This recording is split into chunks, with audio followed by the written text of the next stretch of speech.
Hai, kali ini, kita akan membahas alur cerita anime, yang menjelaskan tentang penyihir terhebat berenkarnasi, untuk mendapatkan kekuatan yang lebih besar. Kisah dimulai dengan sebuah pertarungan antara monster dan seseorang berjubah hitam. Pada scene ini, diperlihatkan bahwa manusia tadi mengalahkan monster, setelah beradu serangan. Ada kekesalan yang ia ucapkan mengenai 3 lambang yang ia miliki dan menjadi sumber kekuatannya, lambangnya tidak bisa berkembang lagi, dan ia menginginkan lambang keempat yang unggul dalam pertempuran. Akan tetapi, sebuah lambang ditentukan sejak seseorang dilahirkan. Kemudian orang tadi menghilang dengan sihirnya. Selanjutnya scene beralih kepada seorang anak berusia 12 tahun yang bernama Matias. Ia ingin mengikuti ujian akademi di ibu kota. Tetapi, di tengah perjalanan ia dihadang oleh monster yang besar.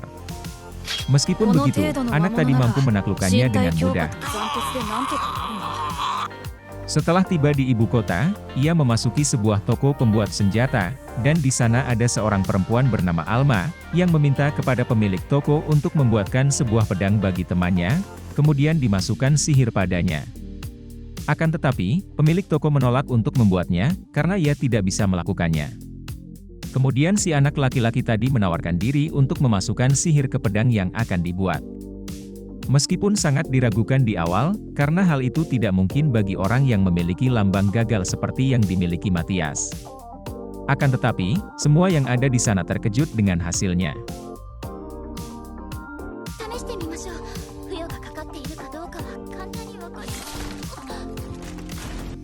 Setelah pertemuan dengan Alma dan Luri, mereka pun mengikuti ujian akademi yang diselenggarakan. Luri memenangkan duel dengan mudah, dengan menggunakan pedang yang dibuat tadi. Selanjutnya giliran Matias yang melakukan ujian. Ia melawan seorang komandan kesatria, dan ia mengalahkannya dengan teknik pedang dan sihir yang ditanamkan di pedangnya.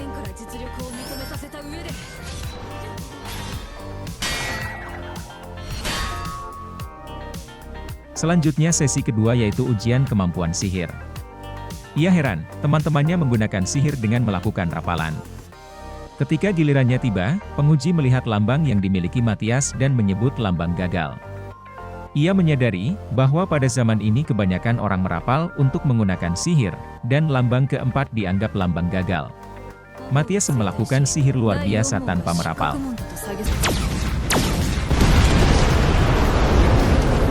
Pada akhirnya ia memperoleh nilai tertinggi di ujian akademi.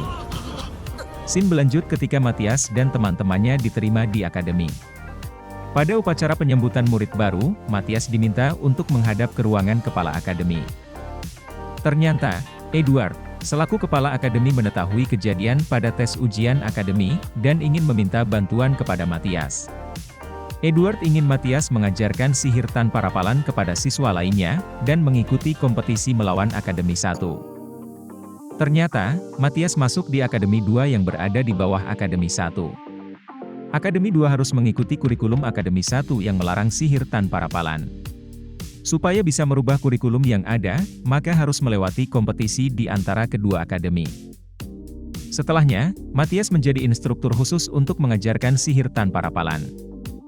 Dan semua siswa pun mulai belajar cara menggunakan sihir tanpa merapal. Sebulan berlalu, dan kompetisi antara kedua akademi pun tiba. Sebelum dimulainya pertandingan, Matias dengan Luri serta Alma berbincang mengenai seorang anak sihir, yang menjadi perwakilan Akademi 1, bahwa ia seorang yang kuat. Matias pun merasakan mana, dari orang yang dibicarakan dengan menggunakan lambangnya. Mananya begitu kuat, dan 10 kali lipat dari Matias. Alma dan Luri pun kaget, mana itu setara dengan level iblis. Mendengar kata iblis, Matias langsung penasaran dengan keberadaan iblis di zaman ini. Pertandingan pun dimulai, dan seperti biasa Matias dikucilkan karena lambangnya. Setelah berhadapan dengan lawannya, Matias benar-benar merasakan bahwa si anak sihir adalah iblis. Iblis yang melakukan penyamaran, dan menggunakan lambang untuk berbaur dengan manusia. Dalam pertandingan, si anak sihir menggunakan sihir, lupa tidak merapal, kemudian pura-pura merapal. Semua orang heran dengan kejadian tersebut. Matias menyadari, bahwa iblislah yang menghilangkan sihir tanpa rapalan. Iblis lebih suka sihir manusia lemah, Jadi mereka menyusup ke akademi sejak dulu, dan mengatur lambang keempat supaya disebut lambang gagal. Kemudian, penyamaran iblis pun terbongkar. Matias mengalahkan iblis sebelum ia kabur. Semua orang pun takjub, Matias mengalahkan iblis seorang diri. Karena, belum pernah terjadi manusia mengalahkan iblis sekalipun.